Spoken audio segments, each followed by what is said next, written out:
Hello दोस्तों, मैं नीतू आपका स्वागत करती हूँ आपके अपने channel UGC net self study में। और हम लोग जैसा कि घटना चक्र सीरीज कर रहे हैं और द्विवेदी काल तक हम लोगों ने कंप्लीट कर चुका है।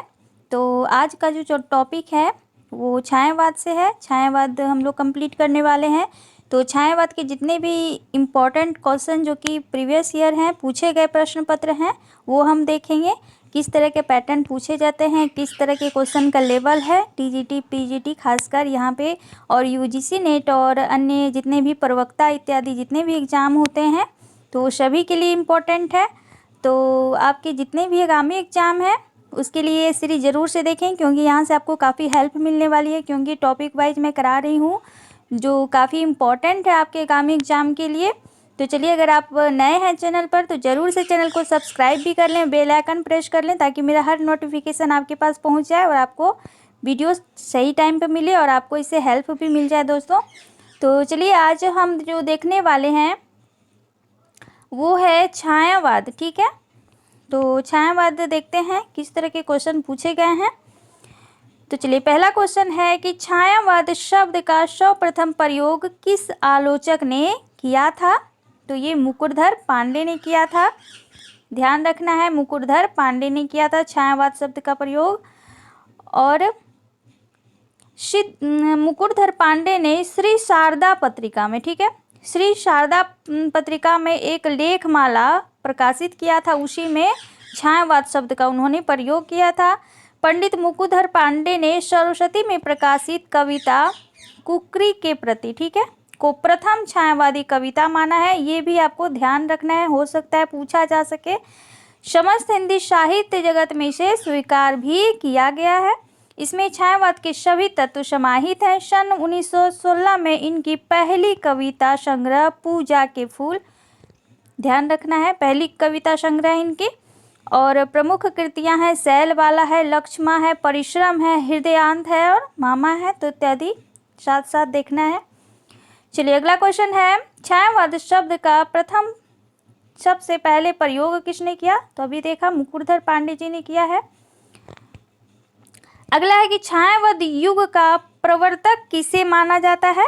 तो ये जयशंकर प्रसाद को माना जाता है। अगला क्वेश्चन है, चलिए इसके बारे में थोड़ा सा देख लेते हैं।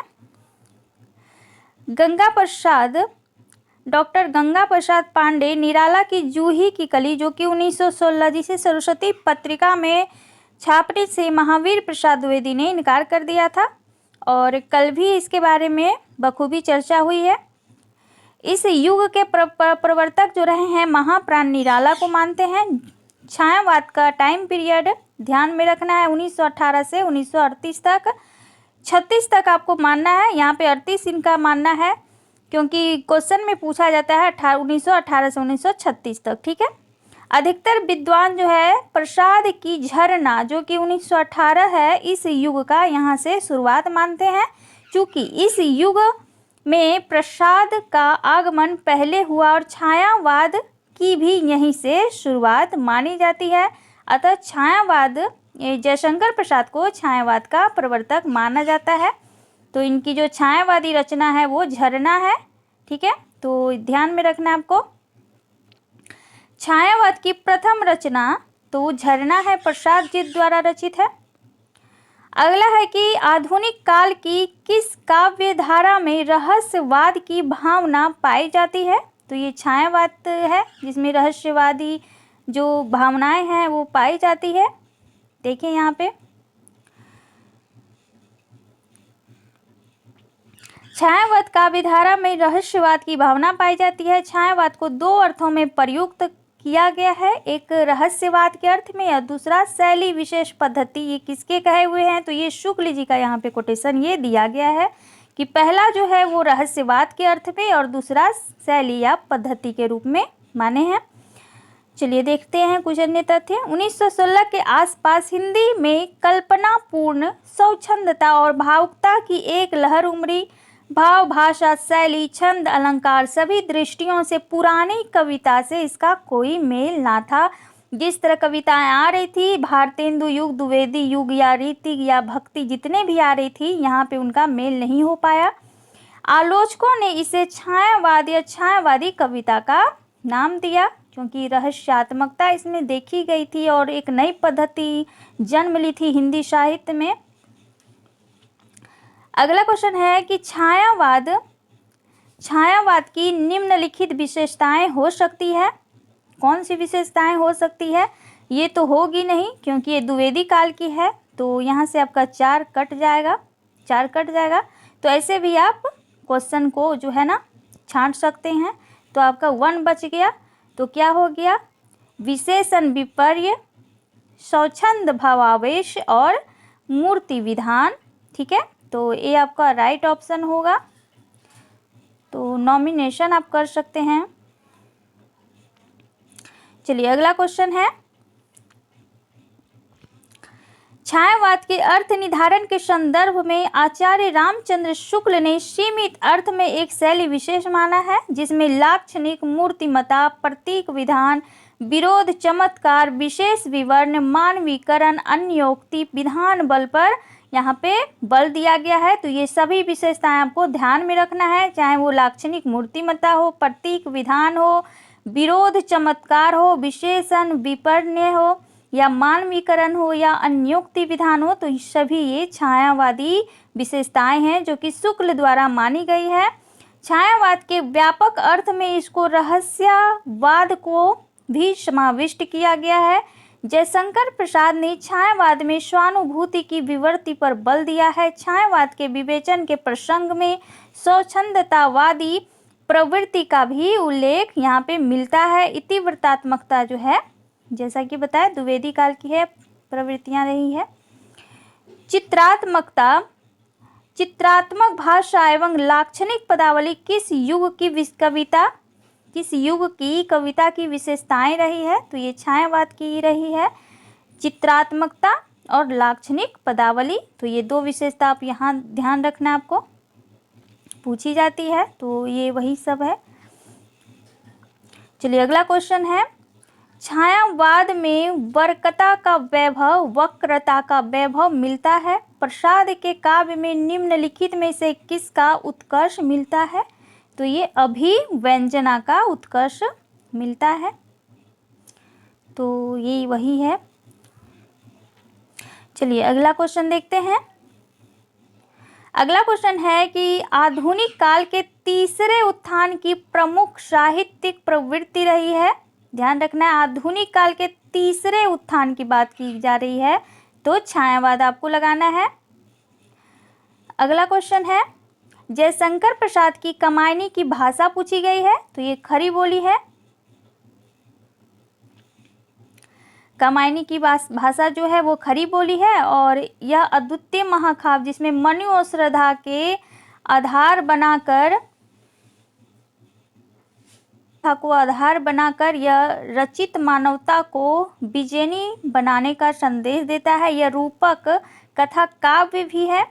उनकी आकृति छायावाद और खरी बोली की काव्य गरिमा का ज्वलंत उदाहरण है। और सुमित्रा नंदन पंत हिंदी में ताजमहल के समान मानते हैं। किसे? तो कमायनी को, जो सुमित्रा नंदन पंत कहते हैं कि कमायनी जो है वो हिंदी में ताजमहल के समान है। तो ये भी आपको कोटेशन ध्यान में रखना है, हो सकता है कि पूछा जा सके।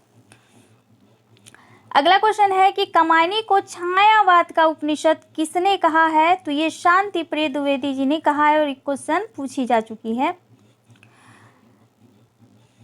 कमायनी की जो रचना है वो 1935 ईस्वी में हुई है और छायावादी शैली का प्रथम महाकाव्य माना जाता है। शांति प्रिय द्विवेदी ने कमायनी को छायावाद का उपनिषद कहा है और शांति प्रिय द्विवेदी ने 27 कृतियाँ लिखी है जिनमें प्रमुख है परिचय, नीरव, हिमानी, हमारे साहित्य निर्माता, ये इम्पोर्टेंट है, हमारे साहित्य निर्माता, युग और साहित्य, सामयिकी, धरातल, जीवन यात्रा, परिवारजक की प्रजा, वृत्त और विकास, और कवि और काव्य, परिक्रमा, चित्र और चिंतन, स्मृतियाँ और कृतियाँ। तो इसमें से हमारे साहित्य निर्माता को ध्यान रखना आपको। चलिए अगला क्वेश्चन है, कमायनी में श्रद्धा किसका प्रतीक है? तो हृदय का प्रतीक है। ठीक है, तो देख लेते हैं थोड़ा सा।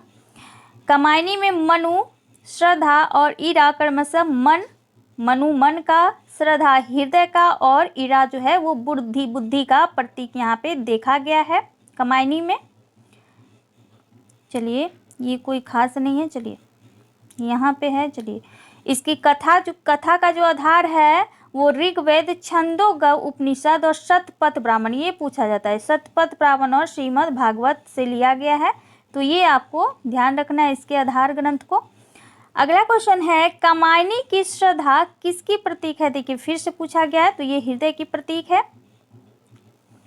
अगला क्वेश्चन है, जयशंकर प्रसाद की किस कृति को पहले ब्रज भाषा में तथा बाद में खड़ी बोली में रूपांतरित कर दिया गया है? तो ये प्रेम पथिक है। ठीक है, 1913 की प्रेम पथिक को पहले ब्रज भाषा में लिखा था उन्होंने, फिर इसे खड़ी बोली में रूपांतरित कर दिया है।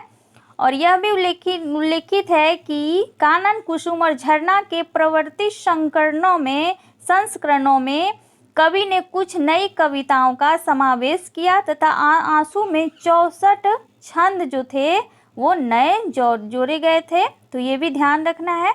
बाकी इनकी महत्वपूर्ण काव्य रचनाएं देख लीजिए।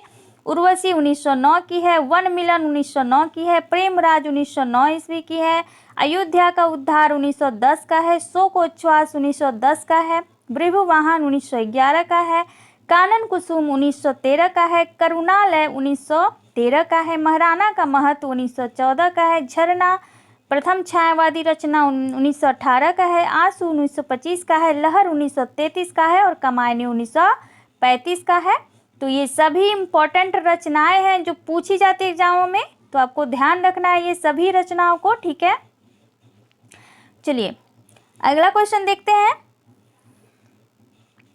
आंसू क्या है? तो आंसू क्या है? तो एक विरह काव्य है, तो यहाँ पे नहीं दिया गया है, तो इनमें से कोई नहीं होगा यहाँ पे।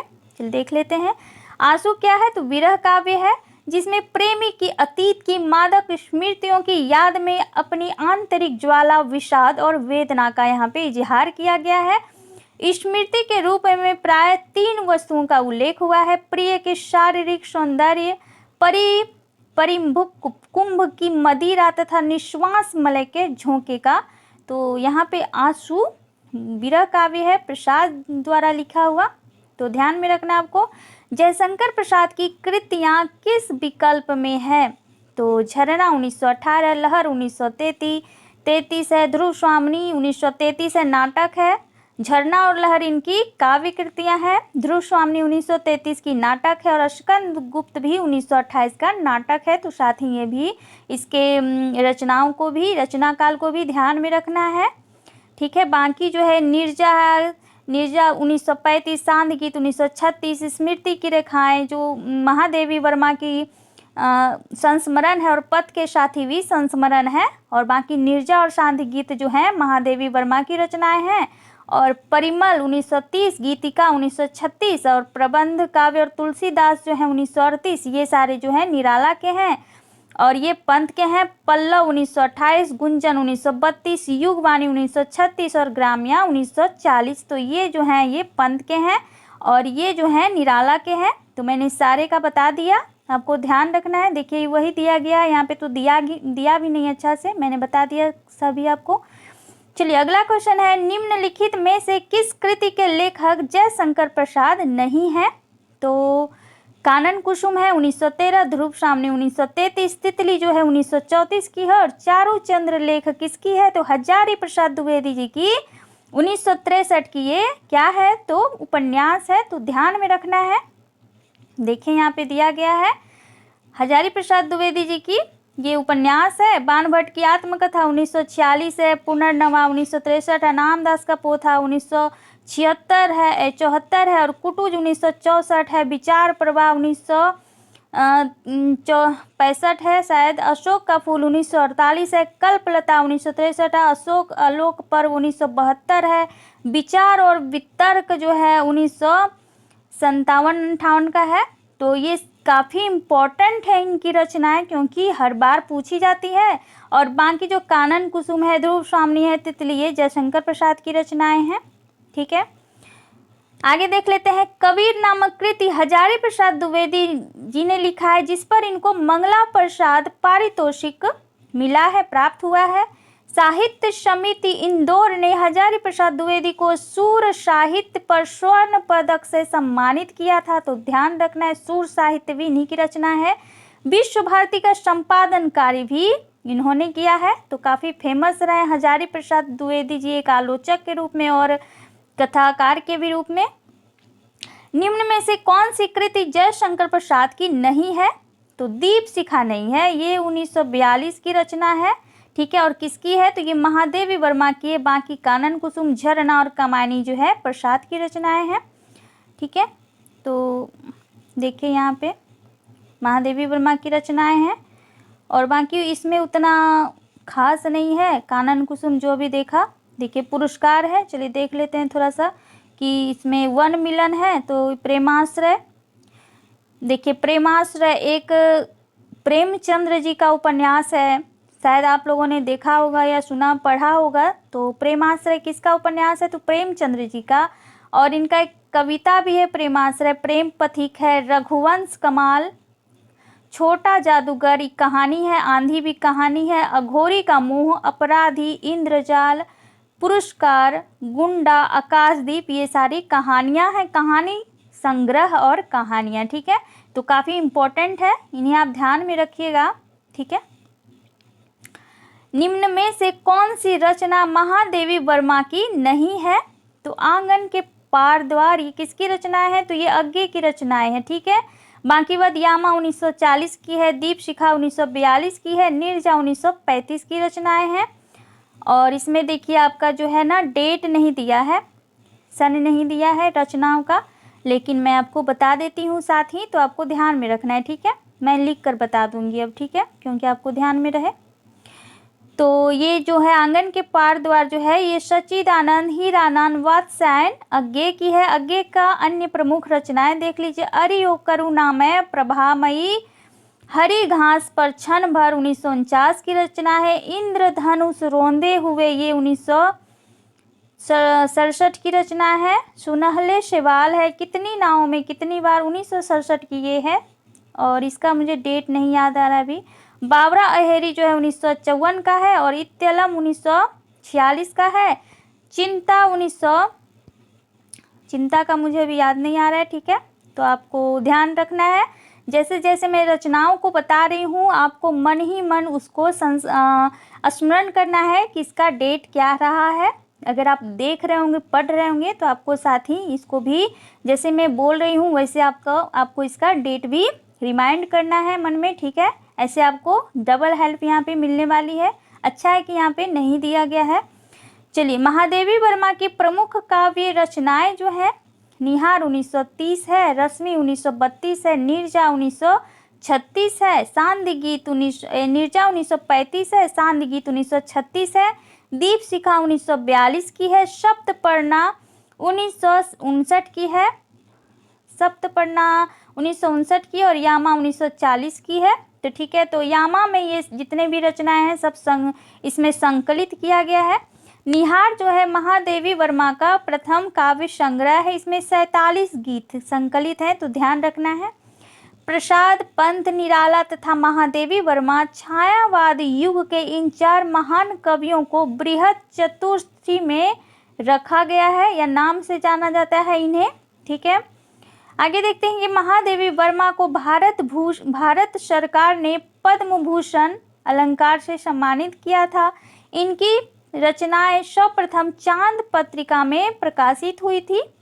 काव्यात्मक प्रतिभा के लिए इन्हें शक्सरिया एवं मंगला प्रसाद पुरस्कार से भी सम्मानित किया गया है। महादेवी वर्मा को ज्ञानपीठ किस पे मिला है? तो यामा पे मिला है, ध्यान रखना आपको। और भारत भारती पुरस्कार भी मिले हुए हैं। और इनका जन्म की बात करें तो 1907 से 1987 तक ये रही और इनका जन्म फर्रुखाबाद उत्तर प्रदेश में हुआ है। ये आरंभ में ब्रज भाषा में कविता लिखती थी, लेकिन बाद में इनको खड़ी बोली में लिखना शुरू किया इन्होंने।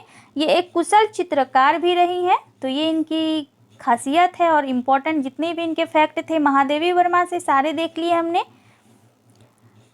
अगला क्वेश्चन है कि निहार की रचना किसने की है?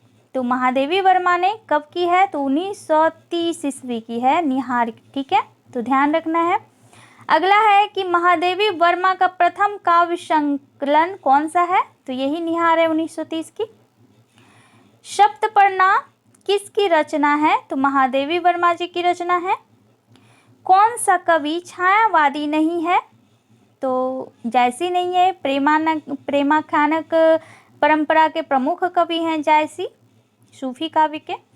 छायावाद के प्रमुख कवियों में किसमें गीतों की मधुर वेदना की मर्मा अभिव्यक्ति हुई है? तो ये महादेवी वर्मा की हुई है।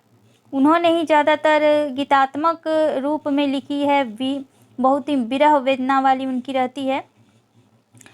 चलिए देखते हैं। छायावाद के प्रमुख कवियों में महादेवी वर्मा के गीतों में मधुर वेदना की मर्माभिव्यक्ति अधिक है। इनमें विविध गीतों में व्यथा, पीड़ा, आशा, अज्ञात, प्रिय के प्रति पर्ण निवेदन और साधना की विविध अनुभूतियों के स्वर मुखरित हुए हैं।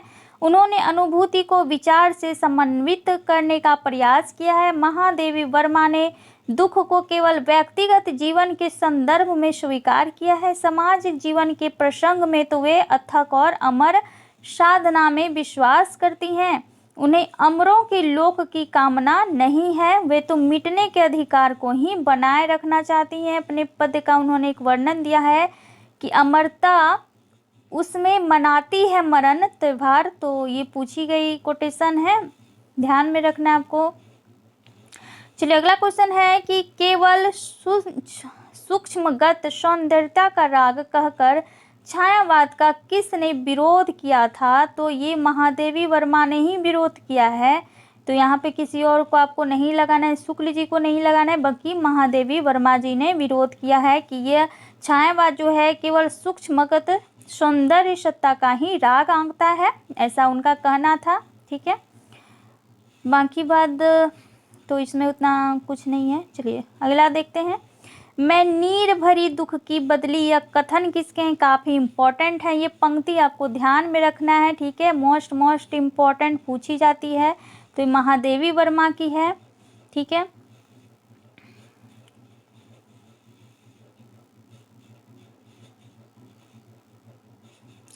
चलिए अगला क्वेश्चन है।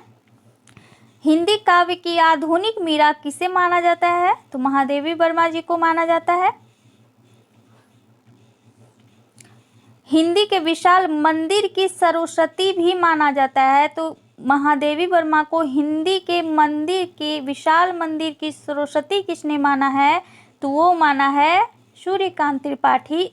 निराला जी ने इन्हें हिंदी के विशाल मंदिर की सरस्वती भी कहा है। तो दोनों आपको ध्यान में रखना है। अगला है कि तेरा वैभव देखूं या जीवन की कंदरन देखूं। तो ये महादेवी वर्मा जी की पंक्तियां हैं, ध्यान में रखना है आपको। ये दुविधा शीर्षक कविता से ली गई है ये पंक्ति। तो दुविधा इन्हीं की कविता है, तो ये भी ध्यान रखना है साथ ही। अगला क्वेश्चन है कि निराला की कविता राम की शक्ति पूजा पर किस रचना का सर्वाधिक प्रभाव है? तो ये कृत्तिवास रामायण का सर्वाधिक प्रभाव है। ठीक है, राम की शक्ति पूजा लंका कांड के कथानक को लेकर लिखी गई एक लंबी कविता है। इसमें अपने सजर्क के निजत्व के समीपतम पहचान का प्रतिफलन है। यह राम कथा निराला के रचनात्मक संशय, संघर्ष एवं आत्म बलिदान की कहानी इसमें अधिक कही गई है। ठीक है, तो ये राम की शक्ति पूजा है। जब उनका रावण से युद्ध छिड़ा था तो उन्होंने शक्ति की आराधना की थी, पूजा की थी, तो वही राम की शक्ति पूजा है। राम की शक्ति पूजा पर वही है। तो कृत्तिवास रामायण की। कला और बूढ़ा चांद के लेखक कौन है? तो ये सुमित्रानंदन पंत हैं, कला और बूढ़ा चांद के लेखक। पंत की और अन्य रचनाएं उच्छ्वास है, ग्रंथि है, वीणा है, लोकायतन है, पल्लव है, गुंजन है, युगांत है, युगवाणी है, स्वर्ण किरण है, स्वर्ण धूलि है, उत्तरा है, वाणी है, चिदम्बरा पर उनको ज्ञानपीठ पुरस्कार मिला है, पतझर है, एक भाव क्रांति गीत है, हंस है, शेख ध्वनि है, किरण है, वीणा है, समाधिता और ग्राम्या है। तो ये आपको ध्यान में रखना है। तो चिदम्बरा पर इनको ज्ञानपीठ पुरस्कार भी मिला है। सुमित्रानंदन पंत की कृति लोकायतन क्या है? तो एक प्रबंध काव्य है। 1960 में पंत जी को काला और बूढ़ा चांद पर साहित्य अकादमी पुरस्कार मिला था। लोकायतन पर सोवियत पुरस्कार मिला है और चिदम्बरा पर ज्ञानपीठ पुरस्कार मिला है। सुमित्रानंदन पंत की ग्राम्या कृति का संबंध ग्रामीण परिवेश से है। पंत जी ने ग्राम्या में गांव की विविध समस्याओं का अंकन किया है। युगवाणी में मार्क्स और गांधी के सिद्धांतों को पुस्तक से पढ़कर छंदोबद्ध किया गया है। पंत जी ने अपनी पहली कविता गिरजे का घंटा की रचना काल बताया है। तो 1916 इनकी पहली कविता कौन सी है? तो गिरजे का घंटा है। गुंजन को उनका अंतिम छायावादी काव्य संग्रह माना जाता है। अगला क्वेश्चन है कि चिदम्बरा के रचनाकार कौन है? तो ये पंत जी हैं और चिदम्बरा जो है 1965 की रचना है। तो साथ ही ये भी आपको ध्यान रखना है। पंत की ग्राम्या कृति का संबंध है तो ये है ग्रामीण परिवेश से और ग्राम्या जो है ये 1940 ईस्वी की रचना है। तो साथ ही ध्यान रखना है। अगला क्वेश्चन है कि लोकायतन के रचयिता कौन है? तो ये सुमित्रानंदन पंत है और ये क्या है? तो एक प्रबंध काव्य है। अगला है कि पंत की पहली रचना कौन सी है? तो पहली रचना जो है गिरजे का घंटा 1916 का है।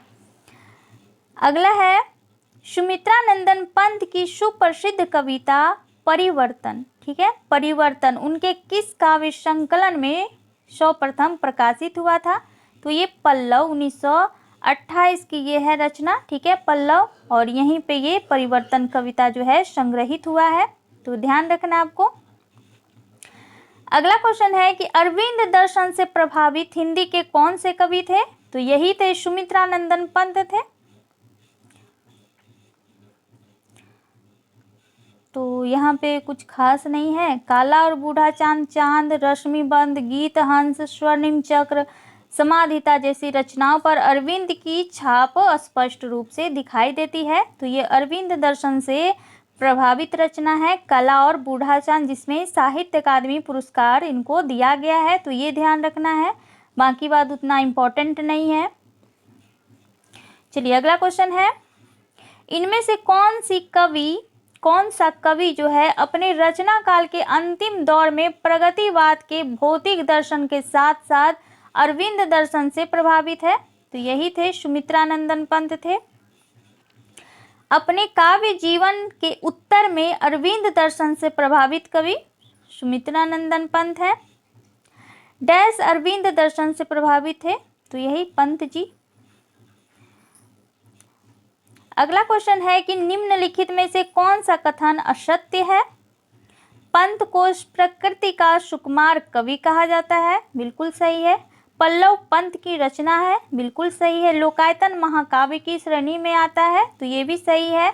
और ये बापू से रिलेट करता है ये रचना लोकायतन। पंत भारतेंदु नहीं, ये गलत है। ठीक है, भारतेंदु युग के नहीं, छायावाद के 4 स्तंभों में से एक स्तंभ थे।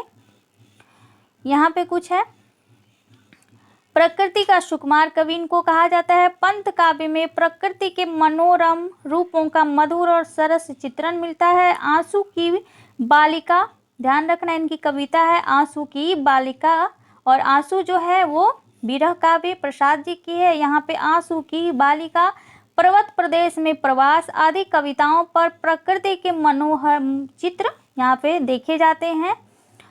और पंत की पल्लव जो है 1928 की पंत की रचना है। लोकायतन महाकाव्य है, तो ये हम लोगों ने पहले ही देख लिया है। चलिए अगला क्वेश्चन है कि किस छायावादी कवि को प्रकृति का सुकुमार कवि कहा जाता है? तो ये सुमित्रानंदन पंत।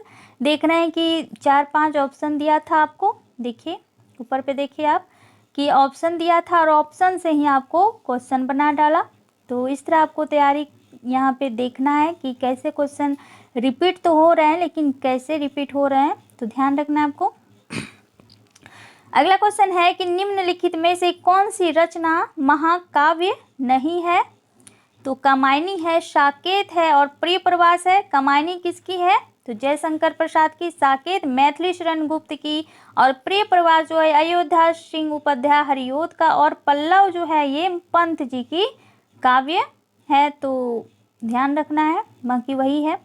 अगला क्वेश्चन है कि हिंदी साहित्य में महाप्राण किस कवि के लिए प्रयुक्त किया जाता है? तो ये सूर्यकांत त्रिपाठी निराला को के लिए किया जाता है। और इनकी प्रसिद्ध रचनाएं देखिए, चतुरी चमार है, बिल्लेश्वर बकरिया है, तो ये इनकी गद्य रचनाएं हैं। अगला क्वेश्चन है, कुछ महत्वपूर्ण फैक्ट है, चलिए देख लेते हैं।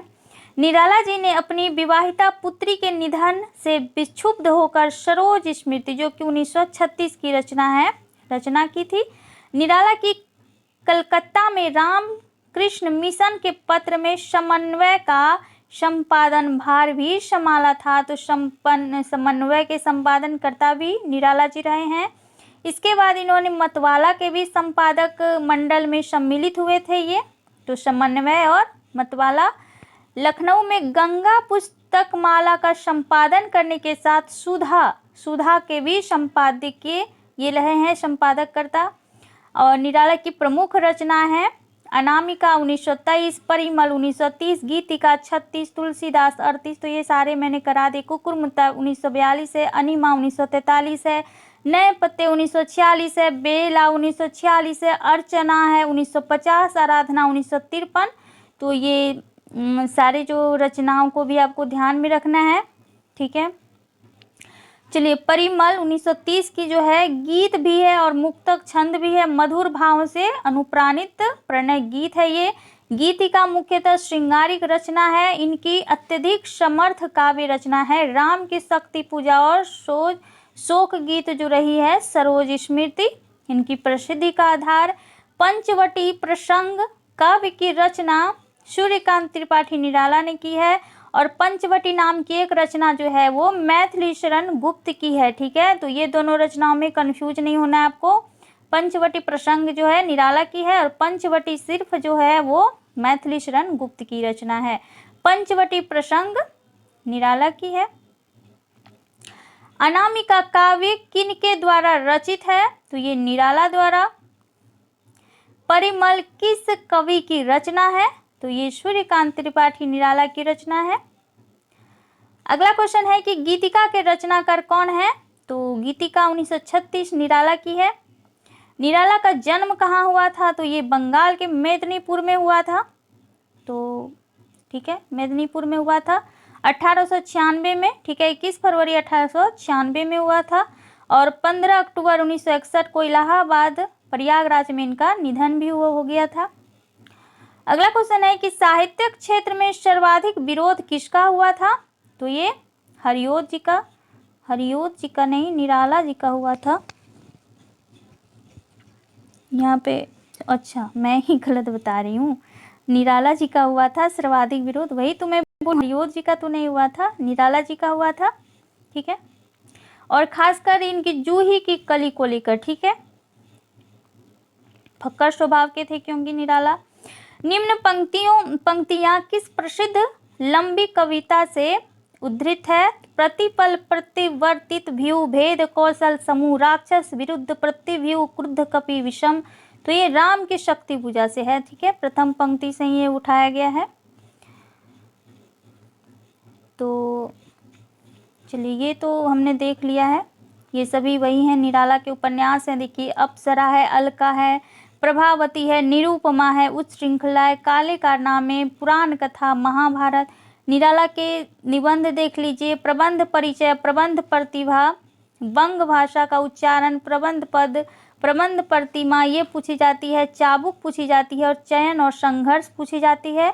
और इनका अनुवाद है जो आनंद मठ है, विश्व विवर्त है, कृष्णकांत का विल है, कपाल कुंडला, दुर्गेश नंदिनी, राज रानी, देवी चौधरानी एक सीरियल भी आती थी, ध्यान रखना है। चंद्रशेखर रजनी, श्री रामकृष्ण, वचनामृत, भारत में विवेकानंद, राजयोग इत्यादि ये सारे इनके महत्वपूर्ण कृतियां रही हैं, ठीक है। और यहाँ तो हमने देख ही लिया इनकी काव्य कृतियां। चलिए, अगला क्वेश्चन देखते हैं। निराला की निम्नलिखित कविताओं में से लंबी कविता नहीं है? तो ये भिक्षुक नहीं है, बांकीवाद, सरोज स्मृति है, कुकुरमुत्ता है और राम की शक्ति पूजा है।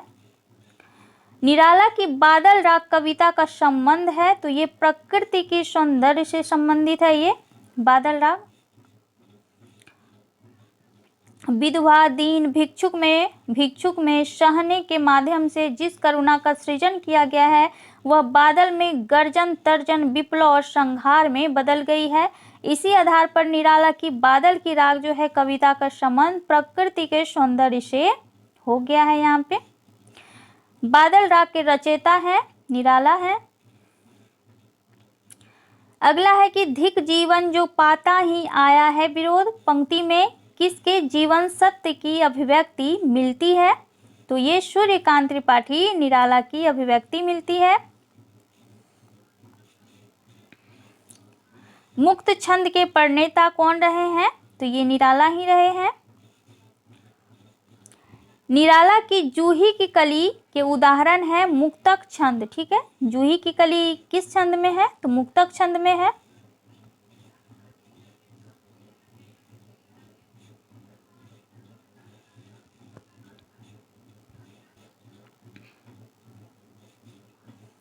अगला क्वेश्चन देखते हैं। अगला क्वेश्चन जो है रबड़ छंद या केचुआ छंद किस कवि की कविताओं को लक्ष्य कर कर कहा गया है, तो निराला के ही कविताओं को लक्ष्य कर कहकर कहा गया है रबड़ और केचुआ छंद। अगला क्वेश्चन है, चलिए अन्य तथ्य देख लेते हैं। तो ये वही है, पेशोला का प्रतिद्वंदी है परंतु व्यापक रूप में मुक्त छंद को स्वीकार ना कर सके थे जयशंकर प्रसाद दी। ठीक है, चलिए अगला क्वेश्चन है कि निराला की अंतिम कविता कौन सा है, तो पत्र उत्कंठी जीवन का विष बुझा हुआ। तो ध्यान रखना है पहली रचना और आखिरी रचना को ध्यान रखना है, बाकी बात ये तीनों जो है ये लंबी कविता है। तो यही है, पत्रो उत्कंठित जीवन का विष बुझा हुआ है, आशा का प्रदीप जलता है हृदय कुंज में, अधिकार पथ एक रश्मि में सुझा हुआ है, दृक निर्णय ध्रुव से जैसे नक्षत्र पुंज में। तो यह 1961 में लिखी गई है। ये सिद्ध योगियों जैसे साधारण मानव ताक रहा है भीष्म सरों के कठिन सेज पर। तो ये यहाँ पे पंक्तियाँ हैं। प्रिय स्वतंत्र रव अमृत मंत्र नव, पंक्ति वाली कविता का संबंध किससे है, तो ये निराला जी से है। और बाकी बात वही है। निम्नलिखित में निराला की व्यंग्य परक कविता कौन सी है, तो ये कुकुरमुत्ता है। ठीक है, कुकुरमुत्ता है 1941 की व्यंग्यात्मक कविता है जिसका मूल स्वर प्रगतिवादी है। ध्यान में रखना है, यह निराला के काव्य संकलन नए पत्ते में संकलित है। तो कुकुरमुत्ता जो कहाँ संकलित है, तो नए पत्ते में संकलित है, तो ध्यान रखना है साथ ही। चलिए अगला क्वेश्चन है, छायावाद को स्थूल के प्रति सूक्ष्म का विद्रोह किसने किया है, तो डॉक्टर नगेंद्र ने कहा है। महादेवी वर्मा के अनुसार छायावाद प्रकृति के बीच जीवन का उद्गीत है। तो ध्यान रखना है ये कोटेशन। डॉक्टर राम कुमार वर्मा के अनुसार आत्मा और परमात्मा का गुप्त वाग्य विलास रहस्यवाद है और वही छायावाद है, साथ ही ध्यान रखना है। शांति प्रिय द्विवेदी के अनुसार जिस प्रकार मैटर ऑफ फैक्ट इतिवृत्तात्मक के आगे की चीज छायावाद है, उसी प्रकार छायावाद के आगे की चीज रहस्यवाद है। तो ये काफी इंपॉर्टेंट है चारों कोटेशन, तो ध्यान में रखना है आपको। देखिए यही पूछा गया है। तो डॉक्टर नगेंद्र ने कहा है छायावाद स्थूल के प्रति सूक्ष्म का विद्रोह है। छायावाद को स्थूल के प्रति सूक्ष्म का विद्रोह किसने कहा है, तो डॉक्टर नगेंद्र ने कहा है। इनमें से कौन उत्तर छायावादी कवि नहीं है, तो राम कुमार वर्मा जी नहीं है, बाकी नरेंद्र शर्मा, बच्चन और अंचल हैं। तो देखिए यहाँ पे राम कुमार वर्मा उत्तर छायावादी कवि नहीं है। राम कुमार वर्मा का नाम छायावाद के द्वितीय वर्ग के कवियों में सर्वाधिक उल्लेखनीय है। इनके रूप राशि, निशित, चित्ररेखा, आकाश गंगा आदि काव्य संग्रह जो हैं ये छायावादी पद्धति की रचनाएं इनमें संकलित है। अन्य महत्वपूर्ण तथ्य है, छायावाद के प्रथम वर्ग के कवियों में कौन आते हैं? तो राम नरेश त्रिपाठी, नवीन, माखनलाल चतुर्वेदी, भगवती चरण वर्मा। छायावाद के द्वितीय वर्ग के कवियों में आते हैं राम कुमार वर्मा, उदय शंकर भट्ट, मोहनलाल महतो, वियोगी। देखिए वियोगी का पूरा नाम क्या है कि मोहनलाल महतो है। लक्ष्मी नारायण मिश्र, जनार्दन प्रसाद झा, द्विज। द्विज देखिए इनका पूरा नाम है जनार्दन प्रसाद झा। गोपाल सिंह नेपाली, केदारनाथ मिश्र। प्रभात का नाम पूरा केदारनाथ मिश्र प्रभात है। और आरसी प्रसाद जो है ये द्वितीय वर्ग के श्रेणी में आते हैं। तो आज हम लोगों ने पूरे छायावाद को कवर किया, काफ़ी इम्पोर्टेंट क्वेश्चन किए और कहीं कोई छूटने वाली क्वेश्चन नहीं है। साथ ही उसके कंटेंट को भी देखा और उन प्रमुख रचनाओं और रचनाकारों से संबंधित जितने भी बातें थी हम लोगों ने साथ में पूरे देखे। तो ये वीडियो काफ़ी इम्पोर्टेंट है आपके आगामी एग्जाम के लिए, तो इसे ज़रूर से देखें। और अगर आप नए हैं तो चैनल को सब्सक्राइब कर दें, दोस्तों तक शेयर भी कर दें, ठीक है। तो चलिए कल एक नए टॉपिक के साथ फिर मिलते हैं। आज के लिए बस इतना ही। Thank you so much.